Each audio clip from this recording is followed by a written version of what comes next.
9월에 바젤3 시행되면서 대출금 차츰 회수할 것이라고 이야기했었죠. 지금 이미 시작된 것 같다. 일단은 대출금 회수는 개인보다는 기업 위주로 들어가고 있죠. 그런데 어떻게 진행되고 있는지 한번 봅시다. 기준금리 0.5%다. 이번 정부 시작할 때 1.25에서 1.75까지 올렸다가, 사실은 그 전부터 올렸어야 돼요. 1.75까지 올라갔다가 미중 무역 전쟁으로 1.25까지 떨어졌다. 올해 코로나 터지면서 0.5까지 떨어진 거죠. 그런데 완화적 통화 정책 유지. 왜? 코로나 탓, 경기 회복세 약화됐기 때문에. 그러니까 결국엔 코로나 때문이다. 이제 6월까지 재난지원금으로 좀 살려놨고, 7월 지표는 그래도 3월 지표보단 좋았죠. 자생해가지고 8월, 9월에 성장해서 이제 회복을 해야 되는데, 어떤 놈이 무릎 확 끼얹고 가버린 거죠. 감기 걸렸다가 이제 좀 약 먹고 약 기운 떨어졌지만 이제 자생해야 될 때 찬물을 확 끼얹어서 감기를 도지게 만들었다. 그래서 일단 7월에 지켜보고 살아나면은 이제 나중에 올리려고 그랬는데 8월에 동결돼 버렸죠. 예상보다 훨씬 더 커졌으니까. 거기다 국제금융시장 불확실성 커졌기 때문에 동결한 거다. 즉 유동성이 없기 때문이죠. 기준금리를 낮추는 이유는 뭐예요? 유동성이 시장에 돌지 않기 때문에, 생산 소비가 제대로 이루어지지 않기 때문에 돈이 돌도록 만들어야 되죠. 예를 들어 제가 재난지원금 이야기할 때도 자영업자들이 힘드니까 자영업자들에게 선별적 지원을 하자, 이런 건 안 된다고 그랬잖아요. 자영업자들한테 선별적 지원을 하면은 일단 손님은 그대로 안 오죠. 그러면은 그 지원한 돈은 누구한테 간다? 건물주한테. 자영업자가 쫓겨나는 것만 늦춰지고 건물주는 계속 돈 버는 거죠. 그런데 소비자들한테 돌리게 되면 어떻게 돼요?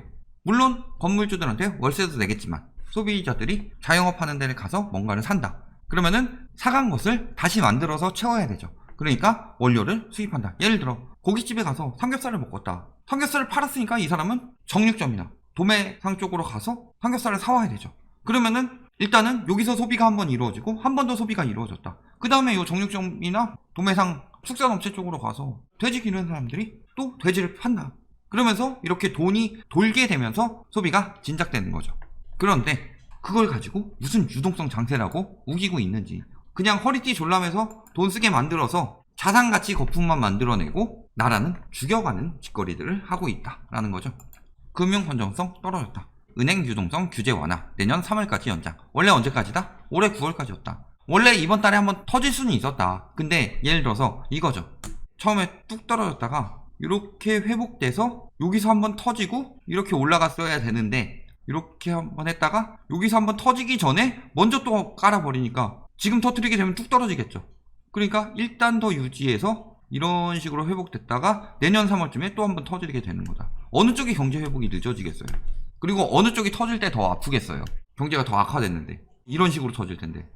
몸이 안 좋아서 수술 날짜 미룬 것이다 라고 제가 이야기했었죠.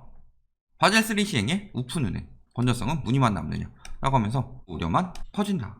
기업대출 증가했다. 기업대출 위험가중자산 증가했죠. 50조 증가했다. 물론 50조 증가했을 때 예전에는 위험가중자산이 50조 증가했다라고 하면 50조만큼 쳐줬다면 지금은 조금 덜 쳐주죠. 비중을 낮췄으니까 기업 쪽에서는. 대신에 가계 쪽으로는 위험가중자산이 올라갔더라. 그래서 자기 자본 비율 유지해야 되는데 지금 한 해 만에 이렇게 떨어지고 있어요. 아직까진 괜찮아요. 8%만 넘으면 되니까. 8% 넘으면 된다고 기준이 8%라 그래서 은행이 8%에 딱 맞추면 그 은행 당연히 위험하죠. 보통 한 이 정도는 유지를 해줘야 된다. 그 전에도 한 이 정도는 유지를 했다. 15% 정도는. 그런데 지금 한 14% 정도로 유지되고 있죠. 위험해지고 있다는 거죠. 은행이. 더 위험해지면은 예를 들어서 선을 어디다 잡았을까요? 8%에 잡을까요? 그렇진 않겠죠. 12%에서 13% 선으로 잡을 것이다. 그렇다면 그때쯤에는 대출도 안 나오고 기준금리가 낮아서 예금이 줄어들게 되면은 대출을 회수하려고 들겠더라. 이미 너무 빨리 떨어지고 있기에 회수하려고 하는 조치들이 보이고 있다는 거죠. 3년 미룬 은행들 일부는 9월부터 시행됐고 일부는 오히려 미뤄졌죠. 그런데 이런 거 전산구축 등 부담이다 하면서 계속 유예하고 있는 거죠. 기업 대출 없이 개인 금융만 하고 있는 데들도 있다. 이런 데는 진짜 터지면 제대로 터지겠죠. 연체율도 높고, 특히 저런 데는 돈 빌려줄 때 규제 피해가지고 더 많이 빌려주겠다 이런 얘기 하다가 터지는 거잖아요. 결국 예전에 리먼 브라더스 은행이 왜 망했다? 자격도 안 되는 사람들한테 자격 만들어줄 수 있는 요건을 만들어줘서 상환 능력 떨어지는 사람들한테 빌려줬으니까 연체율 높아져서 터진 거죠. 그때 담보가 되는 자산 가치가 올라갔으면 다행인데 떨어졌죠. 한꺼번에 몰려들면서. 지금도 그런 사태랑 똑같이 일어나고 있다라는 거죠. 사금융, 맥주 이름 하는 그 펀딩 있잖아요. 이런 데 같은 경우 막 유튜브 자체에도 광고를 띄우더만요. LTV 80%까지 빌려드립니다. 이런 데 제대로 터지게 생겼죠. 저번에 강남 아파트 통매입 이야기 있었죠. 해가지고 뭐 요거 빠져나가는 방법이다 라고 했는데 요거 빠져나가는 방법 아닌 게 첫 번째는 뭐였어요? 여기 법인이 샀기 때문에 보유세 많이 내겠죠. 두 번째로는 리모델링 지금 하나하나 다 단지 받는 것보다 아예 통으로 사서 리모델링 한 다음에 팔겠다는 건데 이거 생각보다 많이 안 남죠. 요거 내고 저거 떼고 이거 떼고 하면은 리모델링 하는 동안 며칠 되니까 보유세 안 내도 되겠다라는 생각으로 들어갔는데, 그리고 아예 요 얘기를 가지고 사람들이 언론에서 하도 때리니까 결국엔 팔아버렸죠. 자, 근데 문제는 뭐예요? 여기서도 LTV 이상의 돈을 빌렸더라. 강남이면은 투기과열 지구이자 조정대상 지역이니까 LTV 40%죠. 사실상 다주택이라서 한 700원 다 빌려주지 말아야 되죠. 통매입하는 상황에서 그냥 통째로 40% 빌려줬다고 쳐봅시다. 그러면 얼마 빌려줘야 돼요? 160억이죠. 그런데 얼마 빌려줬어요? 270억을 빌려줬다. 불법 대출이잖아요, 사실. 110억을 초과로 빌린 상황이다. 당연히 회수해야 되죠. 안 팔면 대출 회수, 2년 내 주담대 처분하는 거, 주담대들도 회수하게 되더라. 이거 일시적 2주택 한 사람 얼마예요? 6월 말 기준 3732명. 이 중에 2438명은 처분했다. 처분해야죠. 왜냐면은 요거는 대출도 걸려있는데 양도세 걸려있더라. 그렇기 때문에 양도세 비과세를 받았는데 토해내야 되는 거죠. 2년 내에 팔아야 되겠더라. 그런데 아직 1270명 남았더라. 이 사람들은 무조건 올해 내에 금매 내놔야 되죠. 그러니까 요런 것들 대출 회수로 인해서 매물이 나올 수가 있겠더라.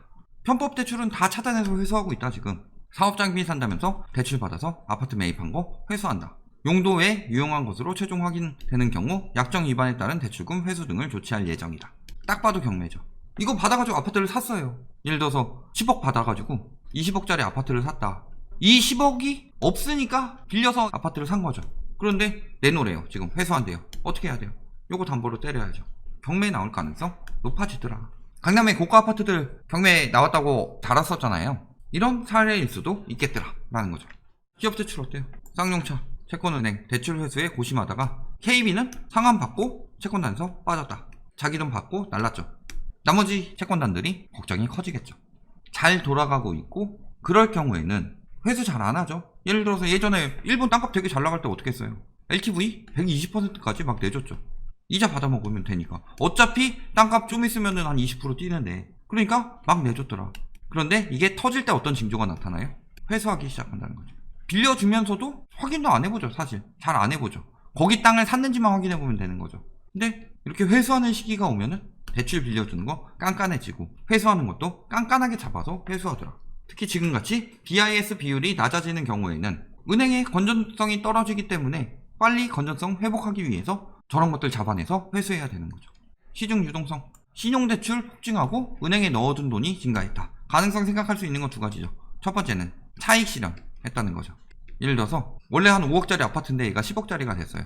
그래서 이 사람은 한 3억 정도 빌려가지고 한 60% 빌려서 2억 더해서 사가지고 5억 차익 보는 거예요. 근데 요거를 누가 샀어요. 4억 빌리고서 6억 자기 돈 해서 샀더라.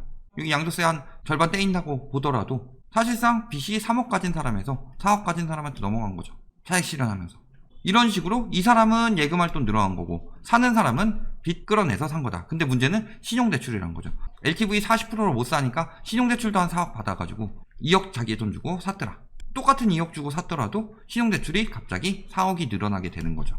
이런 식으로 샀을 경우가 있더라. 첫 번째는 차익 실현이고 두 번째는 뭐다? 현금 보유죠. 기업들도 어떻게 하고 있다? 지금 저금리에 빌려서 은행에 넣어두고 있다. 현금 보유하느라고. 무슨 일이 터질지 모르니까. 그리고 지금처럼 상황이 악화되고 있을 때는 언제 대출이 깐깐해질지 모르죠.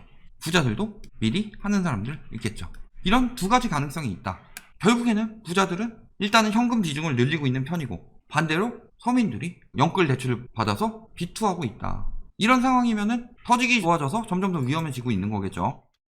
국채시장 이탈했어요. 외국인들. 일주일째 선물 9조 가까이 팔았다. 국채가 뭐예요? 국가 채권이죠. 그래서 국채 금리가 원래는 기준금리랑 연동이 되더라. 그런데 국채의 경우 매도가 늘어나면은 가치가 떨어지죠. 가치가 떨어지면 금리는 오른다고 그랬어요. 그러니까 매도가 늘어나면 금리가 오르는 거예요. 매수가 늘어나면 가치가 올라가죠. 수요가 늘어났으니까. 그러면은 금리는 반대로 떨어진다. 이 사실을 알고 다음 장을 봅시다. 국채시장. 국제시장 아닙니다. 죄송합니다. 국채금리 떨어지면 기준금리 같이 떨어지죠. 조금 오르면 뭐 사실상 기준금리보다 국채금리가 먼저 반영되죠. 그러면 조금 오르고 다시 떨어지면 떨어지고 이런 식으로 하면서 대체적으로 점점 더 기준금리에 맞춰서 가더라. 근데 리먼 때는 기준금리를 너무 확 떨궜죠. 왜? 경제위기이기 때문에. 확 떨구니까 국채금리가 거기까지 못 따라가다가 나중엔 국채금리가 떨어지고 있는데도 기준금리 올렸죠. 그리고서 거의 비슷한 수준으로 가더라. 특히 3년 국고채랑. 그런데 문제는 뭐였어요? 2016년쯤이죠. 이때는 채권금리가 오르면 기준금리 올려야 되는데 오히려 내려버렸더라. 그러니까 당연히 유동성 장세가 폭증하죠. 그때 2015년 7월엔 뭐 했어요? 초이놈 있어요. 대출 더 내주고 요때는 국채금리 올라가는데도 기준금리를 내려버린다. 그러니까 거품이 생기게 되는 거죠. 언제부터 올렸어요? 2017년부터 다시 올려서 맞추는데 이때는 또 채권금리가 떨어지면서 여기까지 올리고 더 못 올리고 있었다. 그런데 무슨 일이 생겼어요? 미중 무역전쟁 터지면서 가장 영향 많이 받는 나라 중 하나가 우리죠. 그러니까 우리나라의 위험성이 커지니까 안전자산 사면서 국채금리 떨어지는 거죠. 지금 국채금리도 떨어지고 기준금리는 더 떨어졌더라. 근데 최근에 어떤 움직임이 보이고 있다? 방금 외국인들이 많이 팔았다고 그랬죠. 국채금리가 8월에 올라가기 시작하더라. 10년채, 3년채 보면 물론 올라갔다 떨어졌다 이런 경우는 많죠. 이런 때도 뭐 올라갔는데 다시 떨어지고 이런 경우 많잖아요. 그래서 이게 장기적으로 올라갈지 아니면은 8월에만 이렇게 있다가 다시 더 떨어질 수도 있죠. 그런데 지금 떨어지다가 멈춰서 괴리가 약간 생기고 있다 라는 점은 여기서 만약 더 올라가게 된다 국채금리가 그렇다면은 이런 식으로 문제만 해결되면은 금리가 금방 다시 올라갈 수 있을 기미가 보이더라 이런 얘기잖아요. 그러니까 기준금리 믿고 유동성 장세 믿고 비투하는데 보통 저렇게 금리가 낮을 때는 고정금리 잘 안 해주죠. 대부분 변동금리 하잖아요. 변동금리 하는데 갑자기 기준금리가 올랐어요. 영끌에서 비투했는데 1년만 있으면 엄청난 차익을 벌 수 있을 것을 계산하고 들어갔는데 올라버렸어요. 영끌에서 낼 여력 없죠. 주식이면 반대매매 들어가는 거고 부동산이면 경매 나가는 거예요. 가장 힘들 때는 내가 가지고 있고 차익은 나중에 딴 놈이 먹더라. 이런 상황이 될 수도 있다라는 거죠. 은행 BIS 비율 3분기 연속 하락 중이다. 즉 앞으로 점점 더 대출은 까다롭게 내주고 회수하려고 할 것이다. 여기에 플러스 예금은 환영이죠. 그 다음에 뭐 코로나 금융 지원 협약 해가지고 은행들 협조하라고 그랬는데 안 하죠. BIS 비율 계속 하락하는데 중소기업 자영업자한테 돈 빌려주면 위험성이 높은데 회수가 안 될 수 있는데 해주겠어요? 결론 지금 BIS 비율 더 맞추려고 노력 중이죠. 9월에 맞추는 데가 있고 3년 뒤에 맞추는 데가 있는데 언젠간 맞춰야 돼요. 바젤 3를 피해갈 수는 없죠. 그렇다면은 대출은 깐깐하게 회수를 하고 깐깐하게 빌려주겠죠. 예금을 환영할 테지만 더 깐깐해지겠더라. 즉 깐깐하게 회수가 된다는 것은 걸리지 않으면 바로 회수하진 않겠죠. 하지만 뭔가 걸리게 되면 회수한다. 근데 이 걸리게 되는 것들이 대부분 주식이나 부동산, 개인 같은 경우는 투기를 하기 위해서 다른 용도로 빌렸다. 이런 경우 많죠. 신용대출을 한다든가 뭐 이런 것들 지금 자금 조달 계획서도 강화되고 있어요. 그렇다면은 이런 거 깐깐하게 회수 들어가겠죠. 회수 들어갔는데 이미 주식이나 부동산을 사버렸어요. 주식은 팔아서 갚으면 되는데 부동산 같은 경우는 경매 넘어가는 거죠. 주의해야 되는 거죠.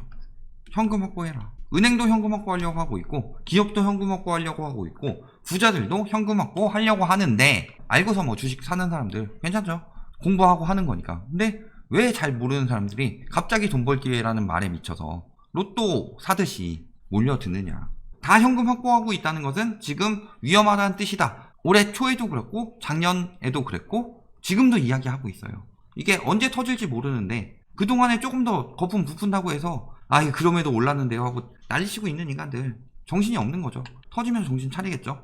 그런 것처럼 지금은 위험하니까 모르면 현금 확보해라. 알아도 최대한 리스크 줄여서 도전해야 할 때고 지금은 거품이 좀 많이 쌓인 상황이다 라는 점 꼭 기억해 두시기 바랍니다.